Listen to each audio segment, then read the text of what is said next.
Hello दोस्तों, नमस्कार। Only civils group में आपका स्वागत है। दोस्तों, न्यूज़ टुडे का सेशन है। प्रीलिम्स 2022 के लिए हम तैयार कर रहे हैं दोस्तों। न्यूज़ टुडे का सेशन एंड विजन आईएएस का जो इनोवेशन है दोस्तों, ये 25 फरवरी 2022 यानी कि 25 फरवरी 2022 का न्यूज़ टुडे सेशन है। इसके रिगार्डिंग हम बात कर रहे हैं दोस्तों। उससे पहले एक निवेदन है, प्लीज़ अगर आप कुछ भी लोग देख रहे हैं तो प्लीज़ ज़्यादा से ज़्यादा शेयर कीजिए वीडियो को प्लीज़, और ज़्यादा से ज़्यादा कमेंट सेक्शन में बताइए क्या हो रहा है, क्या चल रहा है, कैसा लग रहा है। उसके बाद बेल आइकन पर सब्सक्राइब करके आप क्लिक करके सब्सक्राइब कर सकते हैं चैनल को दोस्तों। ठीक है, अगर आपको अच्छा लगता है तो आप कर सकते हैं, नहीं अच्छा लगता है तो नहीं भी कर सकते हैं। So now thank you for it and regarding this topic अब आगे बढ़ते हैं इसी के बीच में कि Russian troops launch their anticipated attack on Ukraine. Ukraine पे दोस्तों, सॉरी यूक्रेन, देखो प्रोनाउंसिएशन कई बार मिसमैच हो सकते हैं। तो रशियन ट्रूप्स ने भाई अपना anticipated, that is called to expect something to happen and to prepare, खुद को प्रिपेयर कर लिया कि जो यूक्रेन पर अटैक करने के लिए। अब ऐसा हुआ क्यों है दोस्तों? बार बार रशियन प्रेसिडेंट के एक्विजिशन लगाने पर, यानी यूएस और उसके एलाइज के साथ उन्होंने बार बार रशियन प्रेसिडेंट की जो डिमांड्स है उसको इग्नोर किया। उसके इग्नोर करने के लिए कि भाई आप यूक्रेन को नाटो में ज्वाइन मत कराओ, ज्वाइन कराने की कोशिश मत करो, और उसको सिक्योरिटी गारंटी का कोई भी ऑफर मत प्रोवाइड करो। ऐसा हो रहा कि भाई आप सिक्योरिटी के लिए उसको नाटो में ज्वाइन कराने के लिए ऐसा कोई उसे लालच मत दो। बार बार रशियन प्रेसिडेंट की ये जो डिमांड्स थी, बार बार इसको यूएस और उसके अलाई जितने भी वेस्टर्न कंट्रीज हैं, वेस्टर्न्स की तरफ से ये डिमांड्स को बार बार इग्नोर किया जा रहा था। इस वजह से रसिया ने ये कदम उठाया दोस्तों। देखो, रसिया का अपना मामला है, ये अपना निजी मामला है रशियंस का। व्लादिमीर पुतिन का अपना निजी मामला है, उनके अपने सोवरेन, अपने जियो पॉलिटिक्स का मामला है, जियो स्ट्रेटेजिक का मामला है। तो बाहर की जो जितने भी एलाइज हैं उनको इंटरफेयर नहीं करना चाहिए था। तो यूएस ने इसमें इंटरफेयर करके खुद बाद में बैकआउट कर गया दोस्तों। तो ये कहीं ना कहीं एक बहुत बड़ी चीज़ है कि यूक्रेन को आगे बढ़ दिया और रसिया ने, सॉरी यूएस ने बाद में उसको कोई सपोर्ट नहीं किया। अब देखते हैं क्या है रीजन्स क्या रहे। Russia wanted a legally binding pledge from West that NATO does not expand further region. Region ये रहा कि भाई नाटो है, नाटो की सेना को ईस्टर्न यूरोप में ये एस्टेब्लिश करना चाह रहे थे, यानी कि वहाँ पर नाटो के कुछ आर्मामेंट्स को, कुछ अपने हथियारों को वो रखना चाह रहे थे। नाटो के कुछ मेंबर्स को, नाटो के कुछ जितने भी सिक्योरिटी गार्ड्स हैं उनको रखना चाह रहे थे। तो ये कहीं ना कहीं ये वजह हुआ यूक्रेन पर अटैक करने का। एथनिक डिवीजन था, जो प्रो रशियन सेपरेटिस्ट हैं, यानी जो डोनेट्स्क लुहांस्क रीजन में, ये प्रो रशियन रीजन, यानी कि ये रशियंस आइडियोलॉजी के लोग हैं, रशियंस वर्कर हैं। तो ये pro Russian separatist in Donetsk and Luhansk region on eastern Ukraine. तो ईस्टर्न यूक्रेन में ये प्रो रशियन लोग हैं। प्रो रशियन से मतलब है जो रसिया को सपोर्ट करते हैं दोस्तों। Letting Ukraine fall into the western orbit was seen as the major blow. Reason ये भी रहा कि यूक्रेन जो है वेस्टर्न खेमे में जा रहा था, यानी कि वेस्टर्न लाइक इन यूएसए की और उसके अलाइज की सुन रहा था। तो ये कहीं ना कहीं इंटरनेशनल प्रेस्टेज बन गया रसिया को दोस्तों। तो एक मेजर ब्लेंडर खड़ा हो गया इसकी वजह से दोस्तों। 1/3 of Russian gas to the European union travels through Ukraine. तो 1/3 गैस है, आप देख सकते हो यूक्रेन के थ्रू होकर जाती है। इम्पैक्ट क्या पड़ने वाला है जनरली देखते हैं हम। सिक्योरिटी क्राइसिस होने वाला यूरोप में, या ह्यूमैनिटेरियन कॉन्सिक्वेंसेस होने वाले हैं वॉर के दौरान दोस्तों, इस वॉर से। और ये क्रूड ऑयल जो प्राइस है वो कहीं ना कहीं रेंज बढ़ जाएगी, लाइक $100 पर बैरल जो है, मोर देन बढ़ सकती है, more than $100 per barrel in the days to come, जो आने वाला भविष्य। फूड प्राइसेस में देखने को मिलेगी वोलाटिलिटी देखने को मिलेगी दोस्तों, क्योंकि रसिया जो है वर्ल्ड का टॉप व्हीट एक्सपोर्टर है दोस्तों, और जबकि यूक्रेन 4th लार्जेस्ट एक्सपोर्टर है व्हीट का। तो कहीं ना कहीं ये इम्पैक्ट पड़ने वाला है। रघुराम राजन ने, जो इंडियन फॉर्मर एक्स चेयरमैन है, एक्स गवर्नर हैं आरबीआई के, उन्होंने कहा था कि भाई कहीं ना कहीं ऑयल और पेट्रोलियम के अलावा भी इम्पैक्ट पड़ने वाला है ग्लोबल इकोनॉमी में दोस्तों। तो वो व्हीट एक्सपोर्टर है रसिया और यूक्रेन, तो कहीं ना कहीं ये इम्पैक्ट पड़ने वाला है। इंडिया पर क्या इम्पैक्ट हो सकता है, इंडिया के रिगार्डिंग देखते हैं। 10% इंक्रीज होगा क्रूड ऑयल प्राइसेस में, and it will increase India's current account deficit by $15 billion. और ये जो 10% इंक्रीज होगा क्रूड ऑयल प्राइस में, वो $15 बिलियन के डेफिसिट को, सीएडी को बढ़ा देगा। एडिबल ऑयल प्राइस जो है वो भी बढ़ेगा, because of Ukraine 70% of India sunflower oil import करता है। ठीक है, इंडिया को इंपोर्ट होता है, इंडिया मतलब इंपोर्ट करता है करीब 70% सनफ्लावर यूक्रेन से दोस्तों। इकोनॉमिक सैंक्शंस की बात करें, क्या क्या सैंक्शंस हैं? It will impact India defence import to Russia and biggest arms suppliers. ये कहीं ना कहीं इकोनॉमिक सैंक्शंस जो हैं जो इम्पैक्ट करेंगे इंडिया और रसिया के बीच में जो डिफेंस इंपोर्ट एक्सपोर्ट सिस्टम है दोस्तों, ठीक है। तो नाउ इट्स ऑल अबाउट रसिया का जो भी प्रो रशियन है, रशियन ट्रूप्स को अटैक करने वाले हैं। देखो ये मैं थोड़ा रीजन दिखा देता हूँ, ये एक मिनट। तो वो ये क्रीमिया 2014 में रसिया ने इसको एक्वायर कर लिया था। ये सी ऑफ एजोव है, सारी लोकेशंस देख लेना। ये उड़ीसा है, ये यूक्रेन है, इसकी कैपिटल कीव है। इसको कई बार मतलब रशियन जो मिलिट्री है उसने इसको एक्वायर कर लिया है। ये लोहांस्क रीजन है और ये डोनबास रीजन है। इन दोनों को मिला के डोनबास बोला जाता है। क्या बोला जाता है? डोनबास। इन दोनों को मिला दे दोस्तों, दो डोनबास बन जाता है। ये मिनरल से एक्वायर रीजन है, बहुत ज़्यादा मिनरल है यहाँ पर, पेट्रोलियम एनर्जी से रिलेटेड है। तो ये जो रीजन है ये एनेक्स कर लिया है रसिया ने, और ये क्रीमिया वाला है ये अंडर सेपरेटिस्ट कंट्रोल में। ये भी क्रीमिया 2014 में रसिया ने इसको दोस्तों अपने एक्वायर कर लिया था। अब देखने वाली बात है, क्वेश्चन यहाँ भी राइज हो सकता है कि which country bordered with Ukraine. तो देखो बात करते हैं इधर से, तो मालडोवा जो है यूक्रेन के साथ बॉर्डर करता है। Romania, Hungary, Slovakia, Poland and Belarus, ये जितने कंट्री हैं दोस्तों यूक्रेन के साथ बॉर्डर करते हैं, यानी बॉर्डर बनाते हैं। इनकी कंट्रीज की सीमा यूक्रेन के साथ लगती हैं दोस्तों, ठीक है। It's all about Russian troops launch in that scenario. India अब नेक्स्ट न्यूज है इसी के regarding, India contribution to mathematics. India contribution to mathematics reason क्या रहा? मिनिस्ट्री ऑफ कल्चर ने अनाउंस किया एक Dhara an ode to Indian knowledge system. Dhara क्या है? एक ऑड इंडियन नॉलेज सिस्टम है। ये साइंस का ही पार्ट है। किसके वीक में है? विज्ञान सर्वत्र पूज्यते। ये एक भगवत गीता में है, शायद ये कहीं स्लोगन है कि विज्ञान सर्वत्र पूज्यते। विज्ञान जो है की सेवा और पूजा करनी चाहिए, इस तरह का है कुछ ये। तो as a part of science week विज्ञान सर्वत्र पूज्यते। It's a series and comprises of lecture demonstration to revisit our history and celebrate the achievement of India and the contribution of great scholar, mathematician, scientist and leader of his heritage। तो ये ministry of culture ने announce किया है जो धारा, ये कहीं ना कहीं लेक्चर जो भी दिए जा रहे हैं अपने हिस्ट्री के ऊपर हों, अचीवमेंट्स जो भी हो रखे हैं उनके ऊपर हों, या ये कंप्राइजेज है इतनी सारी चीज़ में जो अचीवमेंट हो रखे हैं साइंटिस्ट, मैथमेटिशियन वगैरह वगैरह। इस पार्ट ऑफ सीरीज में देखा है तो India contribution to mathematics was highlighted. इसमें मैथमेटिक्स को हाईलाइट किया गया है। कैसे? ये सुलाबस्टूस ओल्डेस्ट की बात करते हैं। ये है सुलभसूत्र, सॉरी गाइस, सुलभसूत्र सबसे पुराना एक्सटेंट है 800 BC का। ये इसने पाइथागोरियम थ्योरम को डिस्क्राइब किया। Besides giving various international approximation to surd, जो सर्ड होता है ना, कर्ण वगैरह जो बोलते हैं, कर्णी, इस तरीके से होता है। पिंगलिया चंद्र सत्र था। आर्यभट्टा आए, इन्होंने algorithm for exiting square root किया, ठीक है, पढ़ सकते हो। ब्रह्मपुत्र आए 600-420 ईस्वी में, अर्थमेटिक ऑपरेशन विद जीरो, ठीक है। And also induce the profound bhavana law of composition for solving quadric interdimensional equations वगैरह, arithmetic geometry and other things has been done, ठीक है। नाउ माधवा आए, discover the infinite series for pi, तो माधव ने ये सारी सीरीज इनफाइनाइट की। The school the genesis of modern science in Europe few centuries later, ही माधव का काम है। तो ये सारे जितने भी जो ओल्डेस्ट हैं ये सारे आप देख सकते हो, एक बार पढ़ सकते हो।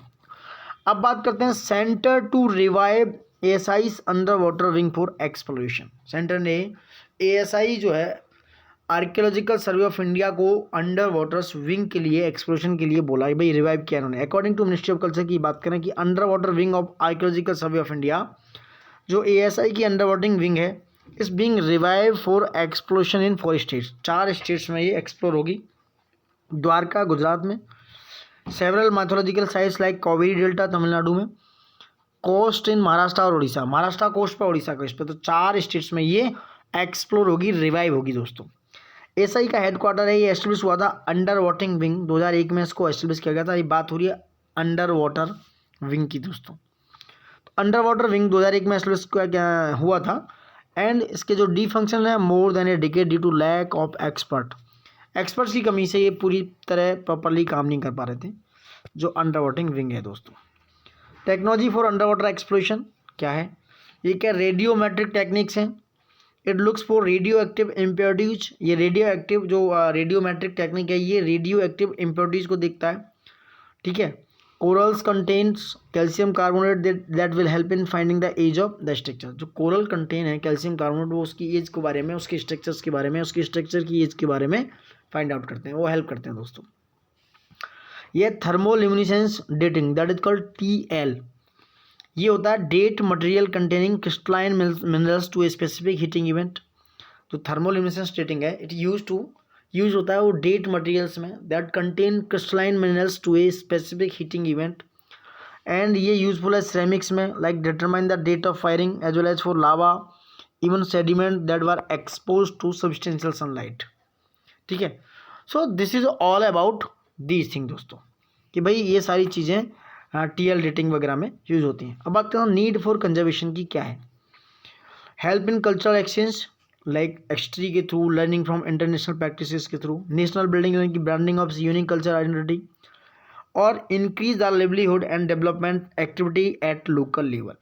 तो लोकल लेवल पे जो लिवलीहुड्स है उसका जो जीवन यापन है उसकी डेवलपमेंट एक्टिविटी को इंक्रीज करना है, इसका कंजर्वेशन करने का मतलब है। नीड फॉर कंजर्वेशन की इसलिए है कि भाई कल्चर एक्सचेंज के लिए, ब्रांडिंग ऑफ यूनिक कल्चर को ब्रांडिंग करना, लिवलीहुड को इंक्रीज करना, इसलिए इसकी नीड पड़ी कंजर्वेशन की। अब ASI की बात करते हैं। ASI जो है मिनिस्ट्री ऑफ कल्चर के अंडर काम करता है दोस्तों, सबसे ओल्डेस्ट बॉडी है ये। 1861 में 1861 में इसको एस्टेब्लिश किया गया था। ये रेगुलेट करता है all archaeological activities in the country as per the provision of the ancient monuments and archaeological site and remains act 1958 के प्रोविजन के अकॉर्डिंग, और ये antiques and art treasure act 1972 को रेगुलेट करता है।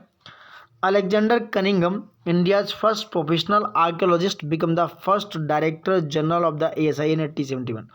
तो अलेक्जेंडर कनिंघम जो थे इंडिया के पहले प्रोफेशनल आर्कियोलॉजिस्ट थे दोस्तों। ठीक है, तो it is all about ASI। अब बात करते हैं माइटी ने रिलीज किया दोस्तों national strategy on additive manufacturing, that is called NSM। Mighty that is called ministry of electronic and information technology had aimed to increase India's share in global additive manufacturing to 5% with a target to add nearly $1 billion to the GDP by 2025। तो mighty ने M किया है कि वो India का जो global additive manufacturing product जो है दोस्तों, that is called AM additive manufacturing को 5% के साथ बढ़ाकर वो उसको 2025 तक उसको बाई वॉल्यूम $1 बिलियन तक पहुंचा देगा। India aim to achieve certain target like such as 50 Indian specific technologies for material, machine, software, 100 new startup for additive manufacturing, 500 new product। अब गोल देखो कि भाई जो national strategy on additive manufacturing है उसका गोल क्या है। Position India as a global hub, यानी कि उसको इंडिया को एक ग्लोबल हब बनाना एडिटिव मैन्युफैक्चरिंग के मामले में। दूसरा, क्रिएट करना और प्रोजेक्ट की इंटीग्रिटी को बताना जो इंडिया के एम इंटेलेक्चुअल मामले में। इंपोर्ट डिपेंडेंसी को रिड्यूस करना डोमेस्टिक मार्केट से, और डोमेस्टिक मैन्युफैक्चरिंग को एनकरेज करना to promote make in India and Atmanirbhar Bharat दोस्तों। It's all about national strategy on additive manufacturing. Potential impact देखो क्या है। इट में replace the raw material supply chain, ये रॉ मटेरियल सप्लाई चेन को रिप्लेस करेगा, and elevate carbon footprint and increase energy security, और जो कार्बन फुटप्रिंट है या उसकी जो एनर्जी सिक्योरिटी है उसको इंक्रीज करेगा। तो that's all about impact, potential impact of additive manufacturing. ठीक है, अब देखो CAD मॉडल है 3D ऑब्जेक्ट्स के साथ, लाइक देख सकते हो 3D CAD model STL। This is generalise additive manufacturing process. ठीक है, ये क्या है, ये जनरलाइज जो AM प्रोसेस है एडिटिव मैन्युफैक्चरिंग प्रोसेस है दोस्तों। इट्स ऑल अबाउट, इसका काम है कि enhance product differentiation and flexibility of design in manufacturing, patient centring health care, transform in the military supply chain by reducing logistic challenges, जो जितने भी लॉजिस्टिक चैलेंजेस हैं उनको रिड्यूस करना और मिलिट्री सप्लाई चेन को ट्रांसफॉर्म करना। एडिटिव मैन्युफैक्चरिंग और 3D प्रिंटिंग ये यूज़ होता है कंप्यूटर एडेड डिजाइनिंग के द्वारा दोस्तों, एंड टू मेक प्रोटोटाइप और working models of object by laying down successive layers of materials such as plastic, resin, thermoplastic, metal, fiber or ceramic. So these are useful prototypes and working models objects which are used in this additive manufacturing दोस्तों। ठीक है, तो it's all about additive manufacturing, that is called AM। Now talking about Bihar's first floating power plant in Darbhanga to be commissioned soon। कि भाई जो पहला floating power plant है दरभंगा में कमीशन कर दिया जाएगा जल्दी। Bihar is getting a 2 megawatt का floating solar power generation plant है जो दरभंगा में लगाया जाएगा। ये पिसीकल्चर यानी कि जो पिसीकल्चर मत्स्य यानी कि मछली पालन है, और उसकी जो ग्रीन एनर्जी है सोलर पैनल्स के लिए, सोलर पैनल से जो मिलेगी उसको कहीं ना कहीं प्रमोट करेगा दोस्तों। लार्जेस्ट फ्लोटिंग सोलर पावर जो प्लांट है इस कमीशन एट एनटीपीसी सिमाद्री इन आंध्र प्रदेश। ठीक है, तो ये जो पहला सबसे बड़ा floating power solar PV plant है वो एनटीपीसी सिमाद्री के द्वारा आंध्र प्रदेश में कमीशन किया गया था। इसके फ्लोटिंग प्लांट्स में क्या है, इसके अंडर में the photovoltaic panels are deployed on the surface of water bodies, surface water bodies पे फोटोवोल्टिक पैनल्स लगाए जाएंगे। एंड ये viable alternative to land based solar arrays पे काम करेंगे। बेनिफिट्स क्या है इसके फ्लोटिंग सोलर प्लांट्स के, no need for land space, land space के लिए कोई नीड नहीं है। Increase power generations since water will cool, ये जो वाट पावर जनरेशन है जब तक कूल एंड सोलर पैनल्स के लिए ensure there efficiency one temperature rise. Said that the floating solar panels produce can help reduce the presence of algae and it protect the water resources.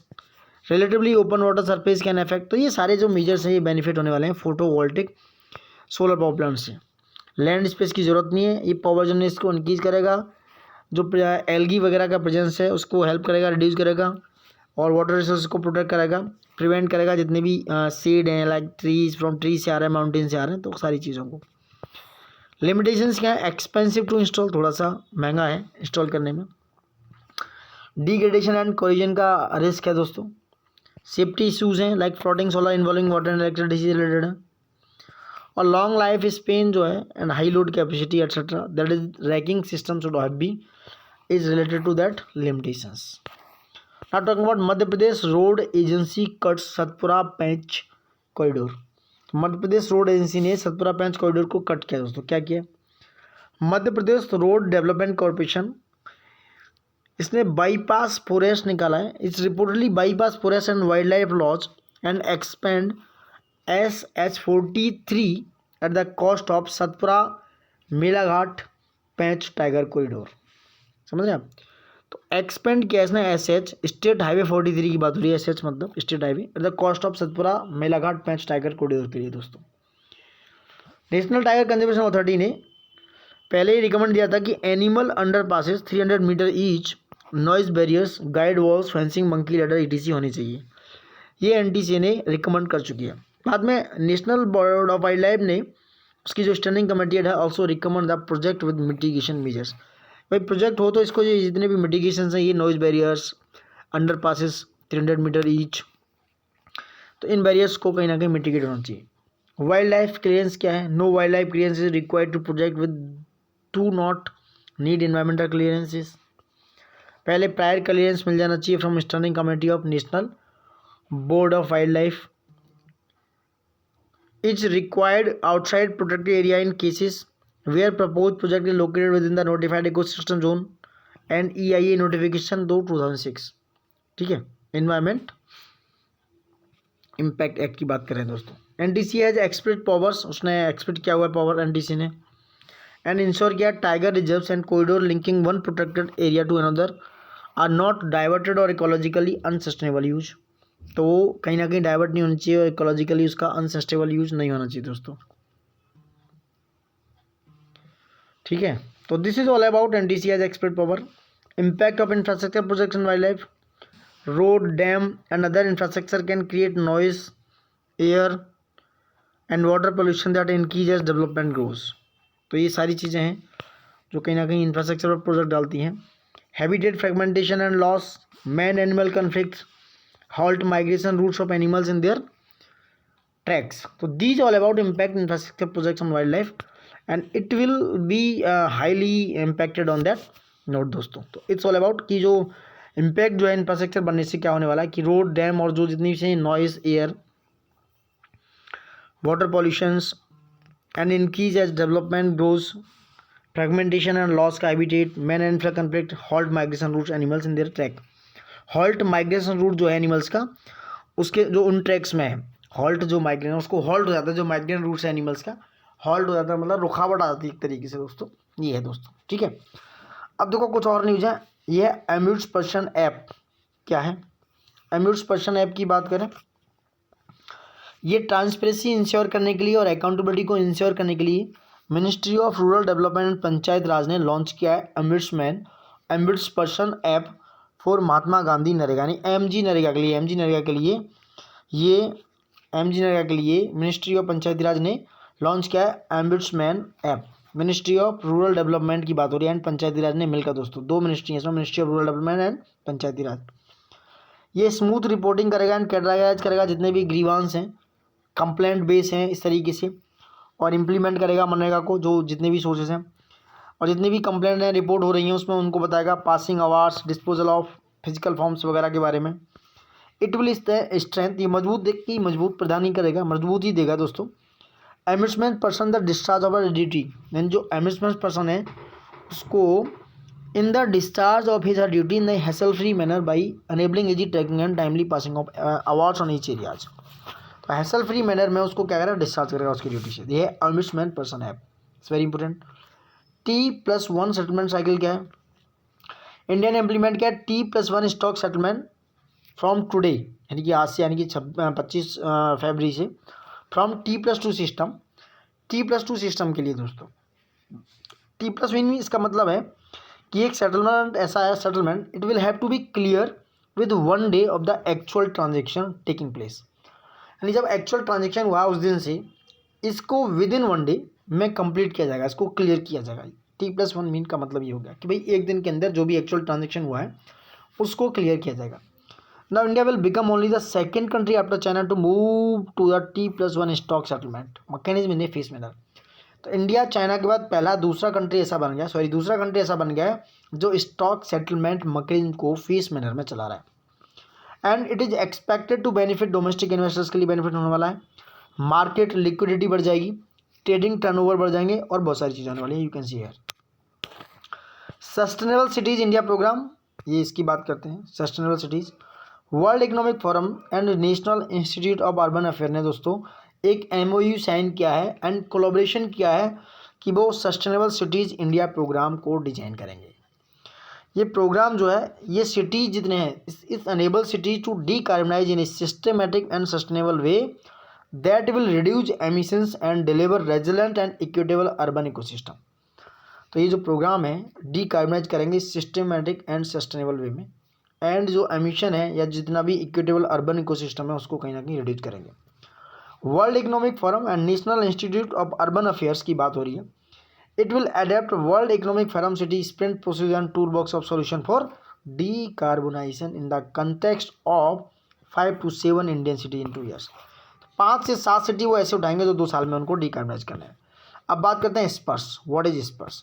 System for pension administration Raksha, that is called स्पर्श। Ministry of defence ने MOU sign किया है on board pension service के साथ under स्पर्श across over 4 lakh commission service centres pan India and all over India में 4 लाख जो CSCs हैं, that is all commission service centres pan India में, उनके साथ ऑन बोर्ड हुआ है, MOU साइन हुआ है मिनिस्ट्री ऑफ डिफेंस का। ये एक इंटीग्रेटेड सिस्टम है ऑटोमेशन के लिए, जो सैंक्शंस लगे हैं ऑटोमेशन ऑफ सैंक्शंस के लिए एंड डिफेंस पेंशंस के डिसबर्समेंट के लिए दोस्तों, ठीक है। And it is web based system, process pension claim and credit pension directly into the bank account of defence pensioners without relying on any external intermediates. तो उनको डायरेक्टली मिल जाएगी without किसी और के इंटरफेरेंस से दोस्तों। स्पर्श ने एम किया कि प्रोवाइड करेगी comprehensive solution to the administration of pension to the defence pension. जितने भी डिफेंस में पेंशन ले रहे हैं, यानी कि रक्षा विभाग से रिलेटेड जितने भी लोग पेंशन ले रहे हैं, उनके लिए ये कहीं ना कहीं लागू किया है। In line with the governments vision of digital India and direct benefit transfer minimum government और मैक्सिमम गवर्नेंस की बात हो रही है। तो कहीं ना कहीं आप मेंस के आंसर में ले सकते हो कि स्पर्श जो स्कीम है that is called Sparsh system for pension administration Raksha, that is called defence, it's aim to providing a comprehensive solution to the administrators of pension to the defense pensioners in line with the government's vision of किसके line में digital India and it called talking about DBT and minimum government and maximum government, कि उनके खाते में direct जाने वाला है दोस्तों। FSSAI ने हेल्थ स्टार रेटिंग दिया है। FSSAI ने स्टार्ट किया है star rating system for packaged food, जितने पैकेज फूड आते हैं उनके लिए। रेटिंग सिस्टम क्या है? It will be similar to star energy rating by BEE, that is called bureau of energy efficiency. जैसे एनर्जी सेक्टर में रेटिंग करता है, वैसे ही ये FSSAI अब रेटिंग सिस्टम को लागू करेगा जितने भी पैकेज फूड्स हैं। Package foods will display the number of stars on the front of the pack, तो वहाँ पर वो स्टार है उसके ऊपर दिखेंगे चाहे वो, तो उसका जो डिपेंडिंग होगा जो अमाउंट ऑफ सॉल्ट है, अनहेल्दी है अनहेल्दी है इंडिकेट करेगा amount of salt, sugar, fat वगैरह वगैरह। तो ये था। अब ड्राई रूट रॉट की बात करते हैं, DRR disease is important. Indian scientist have identified the high temperature, drought condition and low soil moisture content are favourable condition for dry root rot, that is called DRR। तो Indian scientist ने identify किया कि भाई जो conditions हैं DRR के लिए, that is called dry root rot के लिए, वहाँ हाई टेम्परेचर मिलता है, ड्रॉट कंडीशन सूखा जैसी स्थिति यानी कि पानी की कमी, एंड सॉइल मॉइस्चर, जब पानी की कमी होगी तो सॉइल मॉइस्चर यानी कि मॉइस्चर जो होगा सॉइल में कम होगा। About DRR that is talking about dry root rot, it's called by Macrophomina phaseolina is soil borne necrotrophic है। ये किसकी वजह से होती है बीमारी DRR? ये माइक्रोफोमिना फैसियोलिना इज सॉइल बोन नेक्रोट्रॉफिक है। ये रूट्स और जो गिडल्स हैं चिक पी की, उनको क्या है, उन जो टहनी है उनको रूट्स को गिडल्स को डैमेज कर देता है, जो रूट्स और गिडल्स हैं। ये होता है it cause reduce vigour, dull green leaf colour and poor new growth and twig die back, ठीक है। और ये फ्लोरिंग और जो पॉडिंग वगैरह है उस स्टेज को रोक देता है, और सेंट्रल एंड साउदर्न स्टेट में बहुत ज़्यादा देखने को मिला करंटली। तो किसके साथ, जो चिक हैं, चिक पी वगैरह के साथ बहुत आइडेंटिफाई हुआ है दोस्तों। Now talking about Corbevax, India का पहला indigenous developed receptor binding domain protein सब यूनिट है, वैक्सीन है दोस्तों एक तरीके से। तो इंडिया का डेवलप है, रिसेप्टर बाइंडिंग है, दैट इज कॉल्ड फॉर कोविड-19। Corbevax has received approval for emergency use authorisation, इसको इमरजेंसी यूज के लिए ऑथराइजेशन मिल चुका है फॉर DCGI द्वारा। देखो जो ऑथराइजेशन देता है वो DCGI होता है, that is called drug controller general of India, 12 से 18 एज ग्रुप के लिए, 12 से 18 साल के बच्चों के लिए। कोर्बीवैक्स एक तीसरा वैक्सीन है जिसे DCGI ने अप्रूव किया चिल्ड्रंस के लिए। कोवैक्सीन हो पहला, और दूसरा जाइडस है, और तीसरा कैडिलास जाइकोव डी। तो ये कोर्बेवैक्स थर्ड वैक्सीन हो गया, पहला कोवैक्सीन, जाइडस को कैडिलास जाइकोव डी हो गया दूसरा, और तीसरा है कोर्बेवैक्स। ये कोर्बेवैक्स 2 डोज वैक्सीन है, और ये एडमिनिस्टर होगा इंट्रामसलरी, ये मसल्स में लगेगा दोस्तों, इंट्रामसलरी होगा, and can be stored as 2 degree C to 8 degree C। Talking about, अब देखो नरसिंह मेहता की बात कर सकते हो आप, कुछ पर्सनालिटीज न्यूज़ में रही हैं। आई थिंक ये सब कंप्लीट हो गया दोस्तों। ये पर्सनालिटी न्यूज़ में रही हैं, चकली लामा, ये देख सकते हो, ये कृष्णापुरम विलेज जो है वारंगल डिस्ट्रिक्ट तेलंगाना में बॉर्न हुई थी चकली लामा। इनका कॉन्ट्रीब्यूशन है fighter of the Telangana pigeons arm struggle जो होता है 1946-51 में।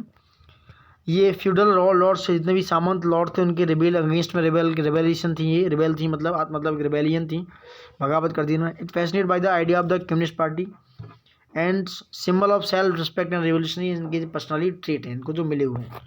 और नरसिंह मेहता की बात देख सकते हो दोस्तों। तो इट्स ऑल अबाउट 26 फरवरी 2022 का जो न्यूज़ था, सॉरी 25 फरवरी 2022 कंप्लीट कर चुके हैं दोस्तों। ये पर्सनल न्यूज प्रीलिम्स बूस्टर था। तो it's all about good for you and good for all of us जो तैयारी कर रहे हैं 2022 के लिए या 2023 के लिए भी।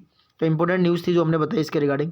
So now thank you for watching it and guys please all the best, good luck and please like share subscribe do whatever you please. ये तो सब करना ही बनता है, इंडियंस के लिए इतने नहीं करेंगे, भारतीयों के लिए नहीं करेंगे तो कैसे बात बनेगी। तो इतना तो कर सकते हो। सो प्लीज़ ज़्यादा से ज़्यादा करो शेयर, ज़्यादा से ज़्यादा इसको फैला दो, पूरे मतलब एकदम फैला दो भैया इसको। So thank you for watching it and love you all.